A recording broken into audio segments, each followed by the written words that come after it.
karena kita tuntut 12 tahun dan diputus 6,5 tahun.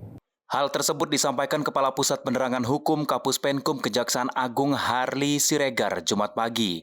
Harli mengatakan Kejagung belum menerima salinan putusan Pengadilan Tinggi Jakarta karena baru saja dibacakan. Alasan banding jaksa penuntut umum yaitu putusan Pengadilan Tipikor belum mempertimbangkan hukum dan rasa keadilan masyarakat, di mana saat itu jaksa menuntut 12 tahun, namun vonis yang dibacakan hanya 6,5 tahun. Dan dalam putusan Pengadilan Tinggi Jakarta justru majelis memutus Harvey 20 tahun penjara dan denda 420 miliar subsidiar 10 tahun. Oleh karena itu, untuk menentukan sikap apakah menerima atau tidak, Kejaksaan akan melihat sikap suami Sandra Dewi itu dalam waktu 14 hari ke depan.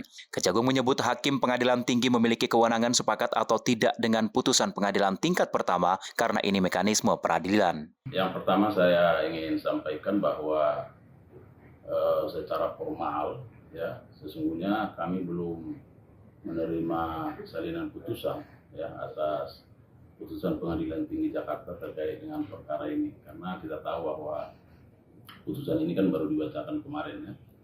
Nah, yang kedua bahwa dari pemberitaan yang kita ikuti juga di media dan kita ikuti pembacaan putusan itu, bahwa tentu kami dari jajaran jaksa penuntut umum yang pertama menyatakan menghormati ya setiap putusan yang sudah disampaikan oleh hakim, khususnya dalam hal ini Hakim Pengadilan Tinggi Jakarta terhadap perkara ini, karena memang bahwa kami melihat bahwa dari putusan yang telah dibacakan sesungguhnya telah mempertimbangkan ya. Sebelumnya, Majelis Hakim Pengadilan Tinggi Jakarta memperberat hukuman pengusaha Harvey Muiz menjadi 20 tahun penjara dalam kasus korupsi timah yang merugikan negara 300 triliun rupiah. Hakim juga memperberat uang pengganti yang harus dibayar Harvey dari 210 miliar menjadi 420 miliar. Hakim menyatakan harta benda Harvey Muiz dapat dirampas dan dilelang untuk membayar uang pengganti tersebut